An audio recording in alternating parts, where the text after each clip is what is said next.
So now we move on to the largest and possibly the most important video of the whole course, and that's determining whether a currency is strong or weak. You've heard me mention already how important it is to pair a strong currency against a weak one for the largest possible moves. So the first step that needs to take place is for us to determine which currencies are strong, which are weak, and then put them together.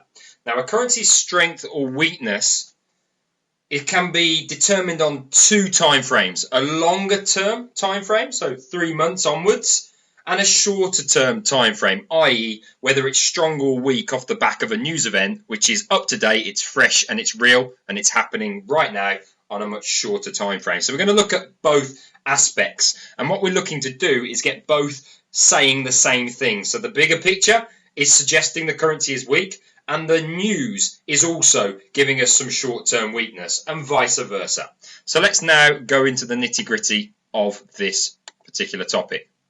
So what we must first do before we even think about a trade is consider and identify for all the currencies in the last chapter whether they are strong or weak overall. When we know this, we can then determine whether we should be buying or selling that particular currency. That helps us with the direction. Remember, we're speculators on direction. We need to know which direction we should be trading in. Should we be buying it or should we be selling it?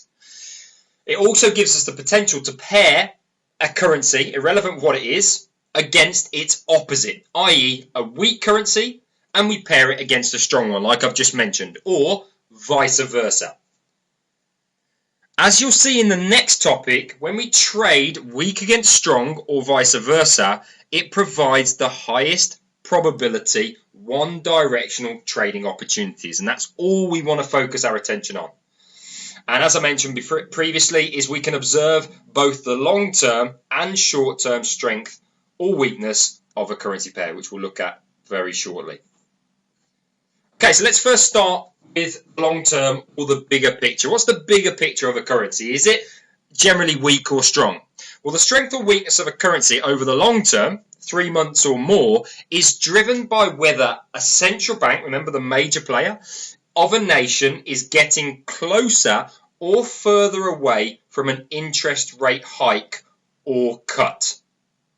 A central bank, as we saw before, will decide on their stance whether they want to cut or raise rates based on several months of data. So a string of good data or a string of bad data will give the central bank their stance on the overall economy and what certain policies or strategies that they will adopt to either improve the economy or keep it in check and stop it from becoming a bubble. One of the main tools that they will use as a strategy or as a policy is a rate cut or a rate hike. This is why it has such an influence on whether a currency pair is strong or weak on the long-term perspective. Now, as it says there, a run of good solid data on key data points encourages the central bank to become more likely to raise rates. Why do they do this? Well, they do this because if they're concerned that everything's starting to pick up momentum, what they don't want to do is that momentum to become dangerous. So by raising rates, it just keeps that speed of growth and speed of development in check. Now, this makes it good for a local currency, and it will give it strength as money will flow into that currency. Think of yourself as a big investor. Do you want to buy and hold currency that has a good interest rate or a bad? It's good. So if you've got a nation heading towards rate hikes, you'll get people start to buy, or long-term investors start to buy that local currency because they're going to get a better return on their investment. Now, in contrast to that, a run of bad data in an economy will encourage the central bank to become more likely to cut rates, because they'll cut the rates because it's a great tool to use to help stimulate the economy and start helping companies, helping individuals, and getting that economy going. However, it's actually bad for the local currency, and it will give weakness. Why? It's because money will flow out of that currency. So if you're holding euros, for example, and they've just cut their interest rate, you're not really going to be happy holding euros for much longer because your return on your investment has just been reduced. So what you're going to do is you're going to sell euros and you're going to buy a currency which has the likelihood of an interest rate, or they're in an interest rate hiking cycle. So interest rates going up, good for the local currency, should strengthen it. Cutting interest rates, or the threat of cutting interest rates, bad for the local currency, and we should see that currency weaken. So that's how we determine the long-term bigger picture on as to whether a currency is strong or weak.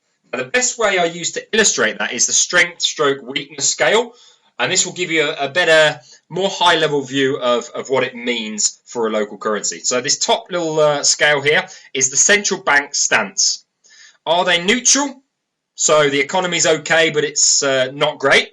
So they're not really moving towards a rate cut or a rate hike, so they're very neutral. That doesn't really give us any bias either way. So neutral central banks aren't great because it doesn't really give us a bias as to whether they're likely to strengthen or weaken their currencies. Now, however, if there's a run of bad data in the economy, then a central bank will move towards cutting rates.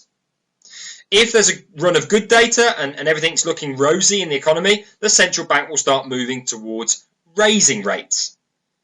So as we see from this bottom scale, which links into the one above it, is if we head towards rate cuts, it weakens the currency.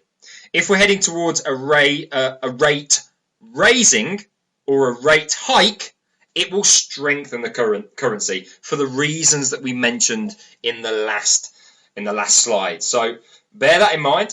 And also, if a central bank has no bias or is neutral, the currency pair will be hard to trade because we don't have it strengthening or weakening, which will be used in our whole trading plan. So let me give you an example to back that up. So as we see here, we're back on Forex Factory. And we'll use this quite a lot as we go through the future topics. On Wednesday, June the 10th, so at the time of recording this course, was very, very recent. It was a month ago.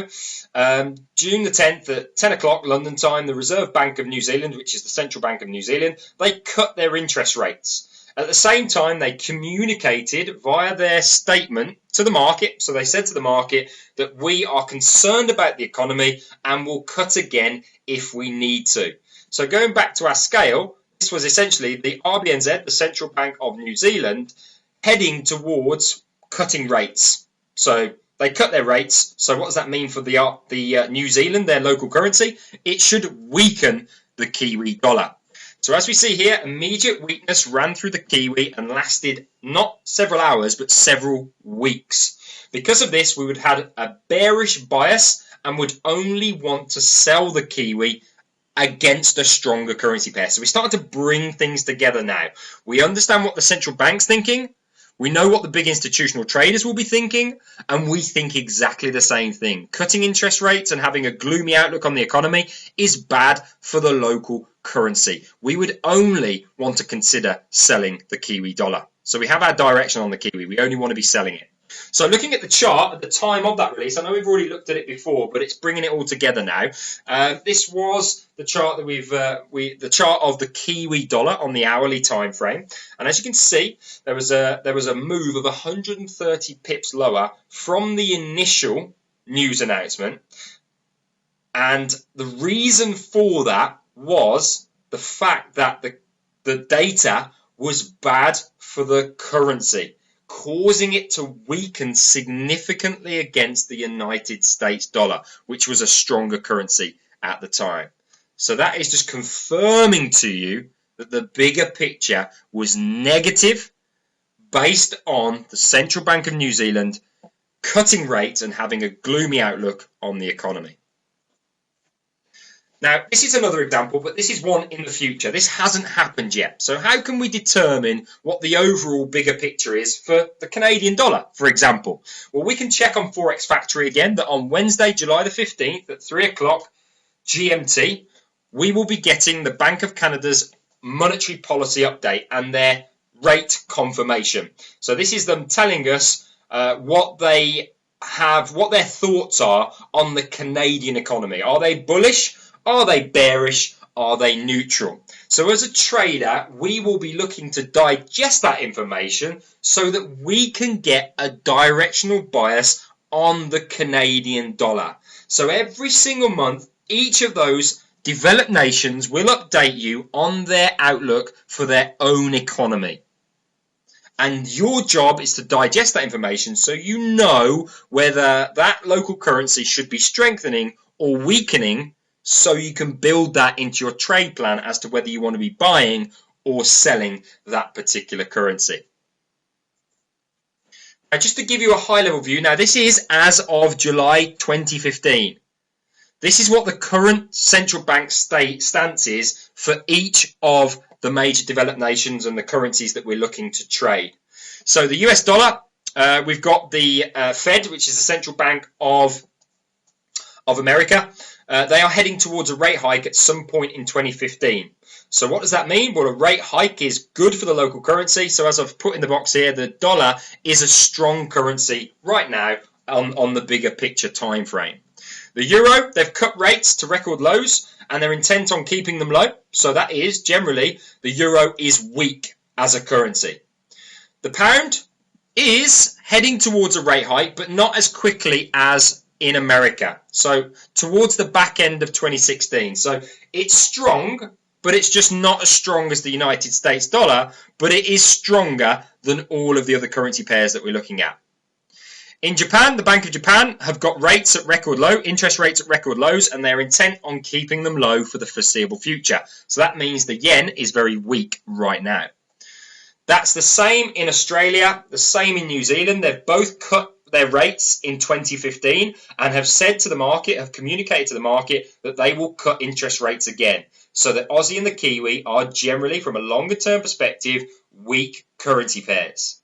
Canadian dollar, they also, Bank of Canada cut rates in January 2015 and they've said that there is potential for further cuts, so the Canadian dollar is also weak.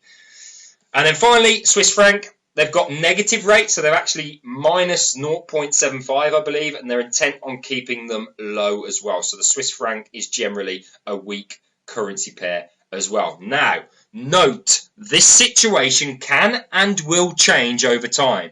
Therefore, it is key that we monitor central bank meetings to see if they change their tone. I've already given you an example of one, which was the Canadian monetary policy meeting, which takes place next week on the 15th of July.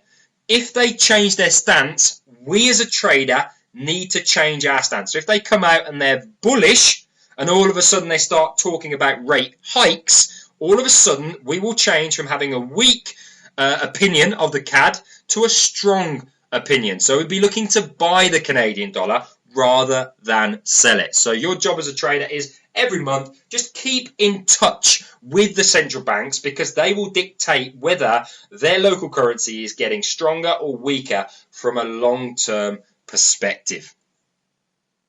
And what I want to do initially, because it takes a little bit of time to really be able to digest what a central bank is stating, but I will support you every single month. So what you'll see is there is a current up-to-date currency focus downloadable list in the curriculum of the course. And this will give you a detailed summary of each currency, what the central bank stance is, and what the bigger picture is for the currency, strong, weak, or neutral. And what I'll do is I'll update this every single month after a central bank have communicated their latest view. And what this will do is it will keep you in tune at all times. You just need to come back and read that report to make sure you know what your thought process is on each and every single currency, whether you've got a strong bias or a weak bias, because as we'll see in the next chapter, how important that is. So I will support you with that every single month by updating this currency focus list. Your job is just to read it, digest it, and utilize it in your trading plan. And before time, once you've read them for a few months, you will start to be able to do it yourself. You won't need that report. You will know what to look for, what to listen into, and that will give you an understanding of whether a currency is strong or weak.